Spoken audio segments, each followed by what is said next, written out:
कई बार ऐसा भी होता है हमारे पास जो पेशेंट हमें कांटेक्ट करते हैं वो कहीं से स्टेरॉइड लेते हुए आते हैं, वो एकदम से उसे बंद कर देते हैं जिसकी वजह से उनका सोराइसिस फ्लेयर अप हो जाता है। 80% पेशेंट के अंदर बालों के अंदर पपड़ी का बनना और जहाँ स्किन फोल्ड्स हैं कोहनी और घुटने यहाँ पर शुरू होना। और टिपिकल निशानी क्या है सोराइसिस की कि पपड़ी को आप हाथ से उखाड़ सकते हैं।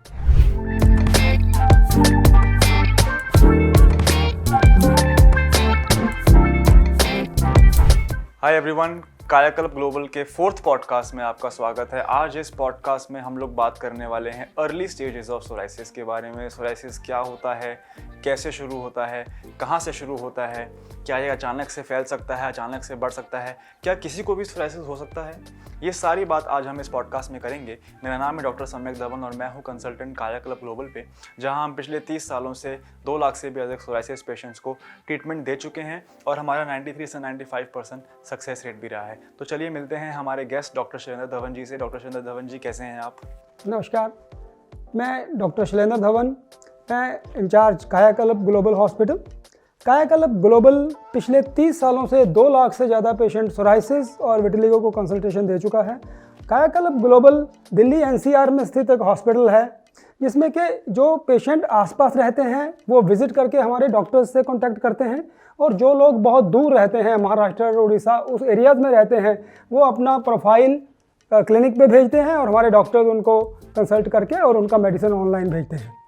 एक पॉइंट मैं आपको यहाँ बताना चाहूँगा कि पिछले 30 साल के एक्सपीरियंस से कायाकल्प ने जो अचीव किया है कि सोराइसिस में सबसे इम्पॉर्टेंट क्या होता है कि डिजीज़ ठीक होकर वापस ना आए, उसके ऊपर हमने बहुत सालों से काम किया है और great success we have achieved in that. तो इस टाइप की क्या प्रॉब्लम्स आ सकती हैं पेशेंट को डेली रूटीन में, जिनको सोराइसिस होता है वो क्या इश्यूज फेस करते हैं अपने डेली लाइफ में, उसके बारे में आपको बताना चाहेंगे? देखिए, सोराइसिस के पेशेंट डिफरेंट स्टेजेस में हमारे पास आते हैं और बहुत ही मानसिक विकट स्थिति में आते हैं।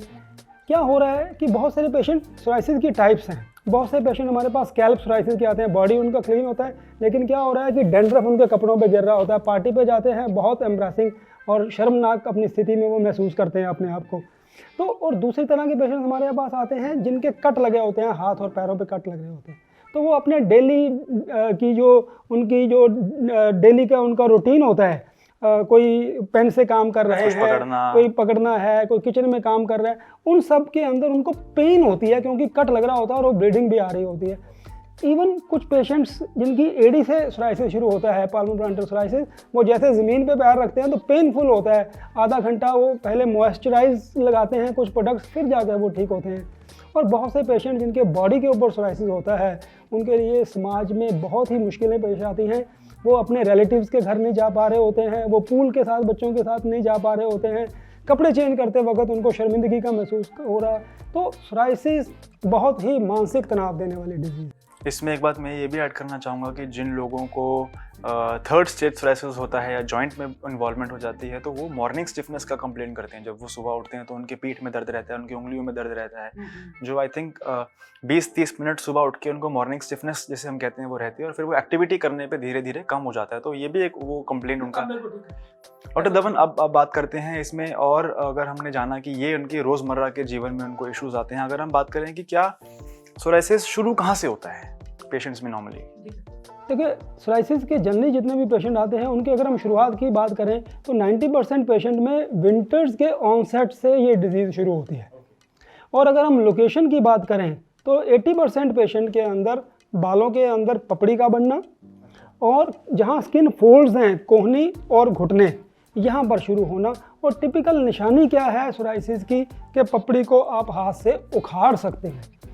जितनी भी और स्किन डिजीज़ हैं, फंगल से लेके एक्जिमा, एक्जिमेटस, डर्मेटाइटिस, उनके अंदर पपड़ी को उखाड़ नहीं सकते। तो लोकेशन की जो मैंने बात करी, शुरू कहाँ से होता है? बालों से, एल्बो से और घुटनों से जनरली पेशेंट में शुरू होता है। कभी कभी हम देखते हैं कि पेशेंट्स मिसगाइड हो जाते हैं, तो क्या कुछ ऐसे और भी टाइप की डिजीज़ होती हैं जो सोराइसिस को मिमिक करती हैं? क्या हमारे पास पेशेंट ऐसे भी आते हैं जिनकी जांघों में या प्राइवेट एरियाज़ पे रैशेज़ रहते हैं या खुजली रहती है, तो इसके बारे में आप कुछ कहना चाहेंगे? देखिए, ज़्यादातर जब सोराइसिस का पेशेंट कंफ्यूज होता है तो सबसे ज़्यादा अपने आप को कन्फ्यूजन महसूस करता है डैंड्रफ और सोराइसिस के बीच में अर्ली स्टेज में। तो यहाँ पर मैं आपको एक बात बताना चाहूँगा। डैंड्रफ क्या है? डैंड्रफ में नमक की तरह के बिल्कुल बारीक कतरे गिरते हैं। अच्छा। और सोराइसिस में पपड़ियाँ गिरती हैं। और नंबर 2, सोराइसिस में जब ये आप पपड़ी को उखाड़ेंगे तो नीचे से हल्का सा ब्लड आएगा, डैंड्रफ में ब्लड नहीं आता। तो एक तो पेशेंट जनरली जो कंफ्यूज और मिसगाइडेड होते हैं यहाँ पर होते हैं। ठीक है। सेकंड, कुछ पेशेंट्स कंफ्यूज कहाँ पर होते हैं, वो होता है कि अगर ग्राइन एरिया में अगर सोराइसिस होता है तो लोग उसको फंगल समझ लेते हैं। ओके। तो वो मेडिकल पे जाते हैं, वहाँ पर जाकर ट्यूब्स लगाते रहते हैं और स्टीरॉयडल की ट्यूब्स लंबा टाइम लगाने से सोराइसिस और ख़राब हो सकता है। और थर्ड, कुछ पेशेंट बहुत कैजुअल होते हैं, थोड़ी सी बॉडी के ऊपर सोराइसिस आता है, लेकिन क्योंकि उनको ये पपड़ी वाली बात जो हम समझा रहे हैं उनको पता नहीं होता। ओके। वो उसको एक एलर्जी मानते हैं कि छोटी सी एलर्जी हो गई है मेरे को, वो केमिस्ट पे ट्यूब लगाते रहते हैं और डिजीज वहाँ से स्प्रेस होके वो बॉडी के कुछ सालों के अंदर बॉडी के अंदर फैलना शुरू हो, नेल्स पे चले जाती है या जॉइंट्स में चले जाती है। तो मतलब ये कि अगर पेशेंट को इन्फॉर्मेशन ना हो या लैक ऑफ अवेयरनेस हो तो ट्रीटमेंट शुरू करने में डिले हो सकता है, जिसकी वजह से डिजीज जो है वो एडवांस स्टेज में जा सकती है।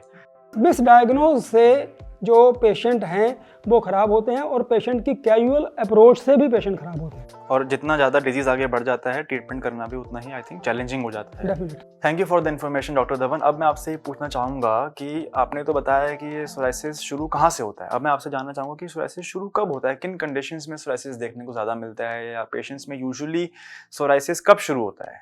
देखिए, सोराइसिस 90% पेशेंट जो हमारे पास आते हैं उनके अंदर विंटर्स में सोराइसिस की शुरुआत होती है, जैसे ही मौसम का चेंज होता है। और कुछ पेशेंट हमें आके ये भी बोलते हैं कि जैसे वेदर चेंज होता है उसमें भी सोराइसिस ट्रिगर करता है। तो psoriasis is notorious for this thing कि इसके जो वैक्सिंग वेनिंग सिम्टम्स होते हैं, आई थिंक यही रीज़न है कि क्यों पेशेंट अपने ट्रीटमेंट में डिले भी कर देते हैं, क्योंकि वो कैजुअल रहते हैं शुरुआत में। उनको शुरुआत में तो सिर्फ स्कैल्प में पपड़ी बनना, इसको वो डैंड्रफ से कंफ्यूज कर देते हैं, और अपने घुटने पे या कूहनी पे थोड़े से पैचेस आना जिस पे वो ट्यूब लगा के ठीक कर लेते हैं, और फिर समर में वो चले जाता है। बिल्कुल ठीक। इसलिए वो डिले कर देते हैं और तब तक डिजीज़ जो है वो बिल्कुल एडवांस स्टेज में चले जाते हैं। और एक पॉइंट डॉक्टर साहब, आपके इतने सालों का एक्सपीरियंस हो गया है तो मैं आपसे पूछना चाहूँगा, क्या सडनली भी सोराइसिस शुरू हो सकता है किसी? बिल्कुल, हमने अपने एक्सपीरियंस में ये देखा है और ये मेडिकल टेक्स्ट बुक्स में लिखा भी हुआ है कि कुछ ऐसी कंडीशंस हैं जिसमें सोराइसिस सडनली एग्रीवेट हो सकता है। जैसे मैं आपको बताता हूँ, तो सडन विड्रॉल ऑफ स्टेरॉइड्स, एकदम से अगर वो स्टेरॉइड लेना बंद कर देते हैं, या आजकल के जैसे कल्चर है कि डॉक्टर शॉपिंग, आजकल इतनी इन्फॉर्मेशन है ऑनलाइन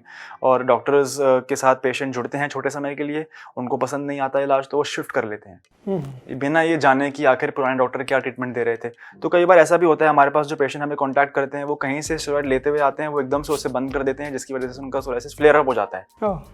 तो एक तो ये रीज़न है कि सडनली सोराइसिस कैसे हो सकता है। तो ये तो हो गया एक्सटर्नल एनवायरनमेंट से जो इश्यूज़ हो रहे हैं। इंटरनली अगर हम बात करें, आपका मानसिक तनाव, फिर अल्कोहल का एक्सेसिव कंजम्पशन, जैसे आपने एक और पॉडकास्ट में भी हमारे बताया था कि एक पुराने पेशेंट आपके थे जो बहुत टाइम तक स्टेबल थे, लेकिन उन्होंने आके कंप्लेंट किया कि एक दिन उन्होंने ज़्यादा ड्रिंक कर लिया और उनका फ्लेयर अप हो गया। डेफिनेटली प्रैक्टिकल है। तो ये सारे कारण हैं जिससे कि सोराइसिस का सडनली ट्रिगर आ सकता है।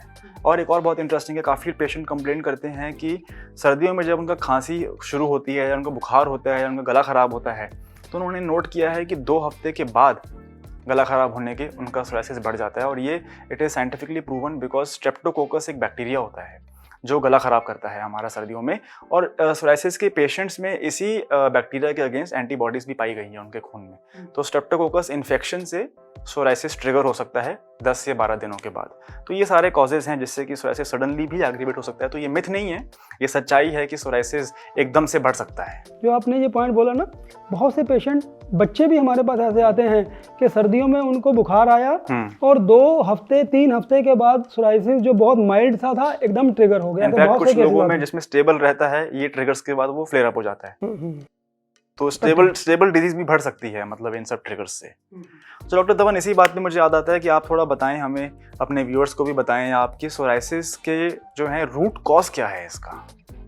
देखिए, अगर हम आयुर्वेद के एंगल से इसको समझें कि आयुर्वेद क्या कहता है और डिजीज़ को कैसे उत्पत्ति होती है, कैसे ये ट्रिगर होती है, कैसे ये स्टार्ट होती है, तो क्या हो रहा है कि सबसे पहला पॉइंट क्या आता है, वो है आपका digestion and constipation and food.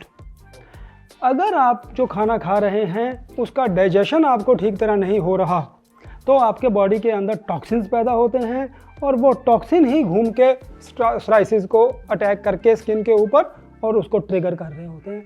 Ayurveda के मत से सबसे मुख्य कारण भोजन और कॉन्स्टिपेशन का रहना। कॉन्स्टिपेशन से क्या होता है कि जो आप भोजन करते हैं मल के रास्ते में, मोशन के रास्ते में जितना भी एक्सक्रीशंस जो हैं टॉक्सिन्स के, वो सारे मल के रास्ते निकलने चाहिए। लेकिन अगर आपको कॉन्स्टिपेशन रहता है तो उन टॉक्सिन्स का रीअब्जॉर्प्शन होना ब्लड में शुरू हो जाता है, और जब वो टॉक्सिन रीअब्जॉर्ब होते हैं तो वो अगेन जाके स्किन के ऊपर अटैक करके सोराइसिस को ट्रिगर करना शुरू कर देते हैं। आई थिंक जो आप कहना चाह रहे हो वो ये है, अगर हम इसको मॉडर्न मेडिसिन की बात से पकड़ें, वो ये है कि जो टॉक्सिन्स हैं वो बॉडी के अंदर स्ट्रेस पैदा कर रहे हैं, ऑक्सीडेटिव स्ट्रेस पैदा कर रहे हैं, जिससे कि हम फ्री रेडिकल्स कहते हैं।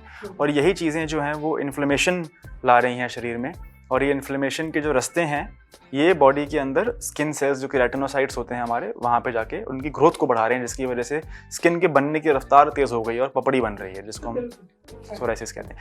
इसी के साथ मैं आई थिंक एक और बात ऐड करना चाहूँगा जो इस बात को प्रूव करती है, वो ये है कि हमने भी स्टडी किया है मॉडर्न मेडिसिन में कि जो इंटेस्टाइन्स के डिसऑर्डर होते हैं, जैसे हम क्रॉन्स डिजीज़ कहते हैं या अल्सरेटिव कोलाइटिस कहते हैं, जो कि इंटेस्टाइनल IBD के स्पेक्ट्रम में वो आते हैं, इरिटेबल बाउल डिजीज़ कहते हैं उसे हम लोग, तो 4 गुना ज़्यादा उन लोगों में सोराइसिस होने के चांसेस होते हैं। और इसका रीज़न यही है कि जो आपने बताया, जो गट बैक्टीरिया का जो इम्बैलेंस हो रहा है, उसमें जो अच्छे वाले बैक्टीरिया हैं हमारे बॉडी के, लैक्टोबैसिलस जो होते हैं वो कम हो जाते हैं, और जो हार्मफुल बैक्टीरिया होते हैं ई कोलाई वो हमारे इंटेस्टाइन में बढ़ जाते हैं। तो उसकी वजह से, इम्बैलेंस की वजह से जो इन्फ्लेमेशन पैदा हो रही है हमारी इंटेस्टाइन में, हमारी आंतड़ियों में, वो भी रीज़न है कि क्यों सोराइसिस जो है वो स्टार्ट हो रहा है। तो स्किन की मैनिफेस्टेशन है, लेकिन शुरुआत वो नीचे से हो रहा है। बिल्कुल, आपने बिल्कुल ठीक बात को पकड़ा। और सेकंड, इसमें जो पॉइंट मैं ऐड करना चाहूँगा यहाँ पर, वो क्या हो रहा है, और जो मैं आपको चीज़ें बता रहा हूँ ये वो हैं जो प्रैक्टिकली हम देखते हैं अपने पेशेंट्स में जी। वो क्या हो रहा है कि स्ट्रेसफुल कंडीशंस जो हैं, जैसे ही लाइफ ठीक चल रही होती है सोराइसिस स्टेबल होता है, बिजनेस का लॉस होता है, फैमिली में किसी की डेथ होती है, इवन मैंने देखा है कॉलेज गोइंग स्टूडेंट्स के एग्जाम्स के दिनों में भी वो ट्रिगर करके आ जाते हैं कि डॉक्टर साहब सोराइसिस हमारा बढ़ता जा रहा है। It is very important. और इसको अगर हमारे पुराने टेक्स्ट में क्या लिखा हुआ है कि हमारे टेक्स्ट में ये लिखा हुआ है कि बहुत साल पहले हमारे बॉडी के अंदर स्ट्रेस लोगों के अंदर बहुत कम था, क्योंकि लाइफस्टाइल बहुत रिलैक्स था। तो आजकल लाइफस्टाइल बहुत लंबा टाइम स्ट्रेस बॉडी रहने लग पड़ी है, जिसकी वजह से भी ट्रिगर्स आ रहे हैं। Is it just a skin disease? क्या ये सिर्फ एक स्किन का रोग है, या क्या इसके नीचे भी कुछ और चल रहा है, कुछ डीपर हमें अंडरस्टैंड करने की ज़रूरत है? देखिए, सोराइसिस के पेशेंट को ये बहुत इंपॉर्टेंट क्वेश्चन है जो आपने पूछा है जी, क्योंकि पेशेंट को ये इन्फॉर्मेशन नहीं है। ओके। अभी क्या हो रहा है कि जितने भी पेशेंट हमारे पास आते हैं, अगर हम ऐसा समझें कि 2 चीज़ें हैं जो समुंदर के ऊपर नज़र आ रही हैं। ओके। वो क्या है?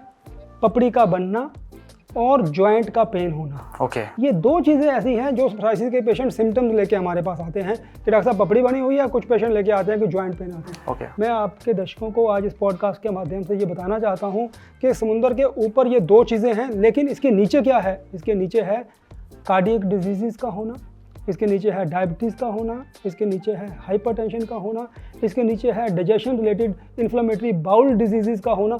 ये सब छुपी हुई चीज़ें हैं, ये भी हो सकती हैं अगर पेशेंट सीरियसली नहीं लेता। तो मतलब स्किन मैनिफेस्टेशन और joint manifestation is just the tip of the iceberg, जो आप कहना चाह रहे हो। जो मेन इसके नीचे जो इंडिकेशंस हैं कि अगर हमने इसको अभी ठीक नहीं किया, अपने ये एक इंडिकेशन है बेसिकली सोराइसिस की, आपका लाइफस्टाइल ख़राब है और बड़ी बीमारियां भी आगे हो सकती हैं। समय रहते इलाज करवाना बहुत ज़रूरी है इसका मतलब। डॉक्टर धवन, मैं आपसे अब एक क्वेश्चन पूछना चाहूँगा यहाँ पे कि एक्चुअली क्वेश्चन भी नहीं, ये कुछ टिप मैं आपसे जानना चाहता हूँ कि जो हमारे व्यूअर्स घर बैठ के देख रहे हैं, आप उनके साथ एक टिप शेयर करना चाहें इससे पहले कि हम इस वीडियो को कंक्लूड करें।